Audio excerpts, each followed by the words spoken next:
Hello everyone, the गपशप company के नए एपिसोड में आप सभी का स्वागत है।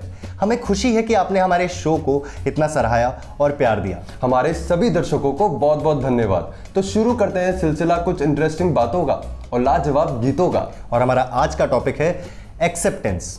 हाय, मैं हूं कैरव। मैं हूं अर्पित और आप देख रहे हैं हमारा शो जिसका नाम है द गपशप कंपनी।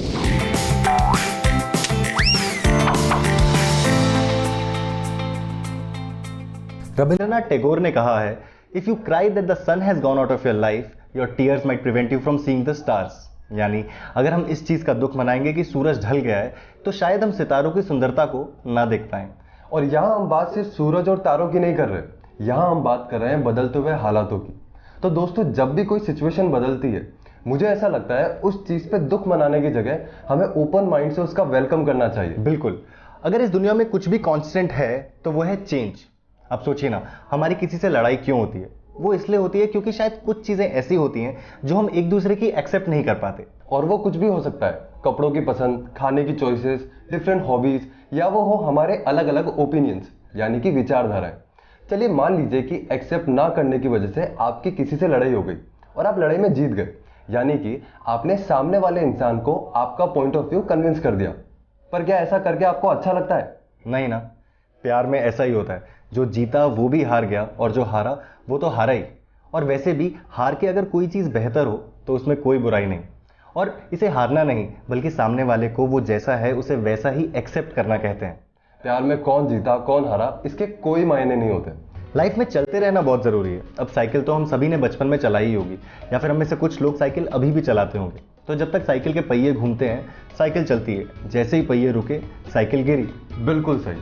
मेरा ना एक दोस्त है, मैं उससे जब भी मिलता था वो किसी ना किसी चीज में लगा रहता था और कुछ नया ट्राई करता रहता था।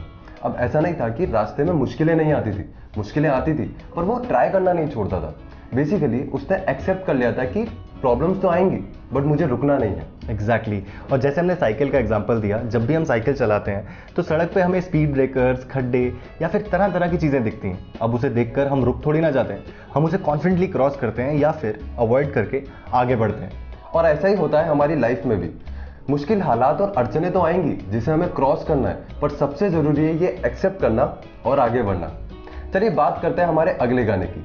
फिल्म इंडस्ट्री में जनरली हीरो या हीरोइंस के ही फैंस होते हैं, या फिर कुछ विलन्स के भी होते हैं जो अपने किरदार से फेमस हो जाते हैं, जैसे कि गब्बर या फिर मोगैम्बो। लेकिन हर फिल्म की जान होते हैं उसके कैरेक्टर आर्टिस्ट यानी सपोर्टिंग एक्टर्स। और हमारा अगला गाना भी फिल्माया गया है एक ऐसे ही आर्टिस्ट पे जिन्होंने 300 से ज्यादा फिल्मों में काम किया, और उनका नाम है बदरुद्दीन जमालुद्दीन काजी उर्फ जॉनी वॉकर।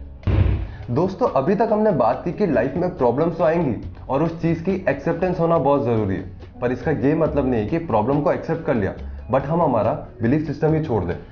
मुझे ऐसा लगता है कि अगर किसी थॉट, एक्शन या प्लान पे हमें पूरा भरोसा है, तो भले ही रास्ते में जितनी भी प्रॉब्लम्स आए, हमें हार नहीं माननी चाहिए। और ऐसा ही कुछ दिखता है हमारे अगले गाने में।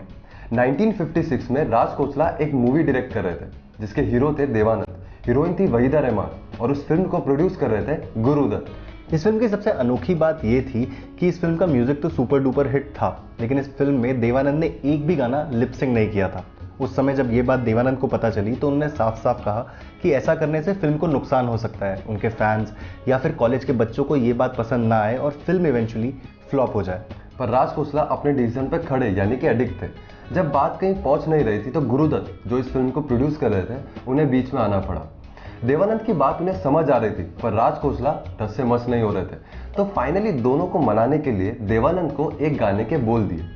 दोस्तों, मजेदार बात यह थी कि उस गाने में भी देवानंद को सिर्फ मुखड़ा मिला था। और फाइनली जब फिल्म रिलीज हुई तो मूवी तो सुपरहिट हुई, लेकिन उसका म्यूजिक हम आज भी याद करते हैं और उस फिल्म के गाने आज भी गुनगुनाते हैं। तो चलिए सुनते हैं उस फिल्म का वो गाना जिसमें देवानंद ने लिपसिंग तो किया लेकिन सिर्फ एक मुखड़ा, और वो मुखड़ा था आंखों ही आंखों में इशारा हो गया। आगे बढ़ने से पहले कुछ चीजें हैं जो हमें ध्यान रखनी चाहिए, जैसे एटीट्यूड। हमारा एटीट्यूड हमेशा पॉजिटिव और कभी ना गिव अप करने वाला होना चाहिए। और अगर अपनों से कभी थोड़ी ऊंच नीच हो भी जाए तो उसे जाने देना चाहिए, क्योंकि बाद में गुस्सा तो शांत हो जाएगा लेकिन अपने शायद ना रहें। इसलिए थोड़ी भूल चूक माफ। While in love, forgive and forget. और प्यार में थोड़ी नोकझोंक तो चलती ही है ना? पर सबसे जरूरी चीज है एक्सेप्टेंस सामने वाले इंसान की, उसकी आदतों की, और सबके साथ साथ अपनी और उसके बिहेवियर की। अब पॉजिटिव्स और नेगेटिव्स तो हर किसी में होते हैं, हमें दोनों को ही इक्वली एक्सेप्ट करना चाहिए। अब अगर रेनबो यानी इंद्रधनुष देखना है तो बारिश तो सहन करनी पड़ेगी ही ना। और जैसे हमने पहले भी कहा है, प्यार में थोड़ी नोकझोंक तो चलती ही है, और ऐसा ही कुछ कहता है हमारा अगला गाना। फाइनली दोस्तों, हमेशा याद रखें, किसी भी चीज़ की एक्सेप्टेंस खुशियाँ ही लाती है। अगर सब कुछ आज ठीक नहीं है तो भरोसा रखिए, जल्दी सब कुछ बिल्कुल ठीक होगा। तो ये था आज का टॉपिक एक्सेप्टेंस। मिलते हैं अगली बार एक नए टॉपिक के साथ। मैं हूं अर्पित और मैं हूं कैरव, और आप देख रहे थे हमारा शो द गपशप company, only on Anjan TV.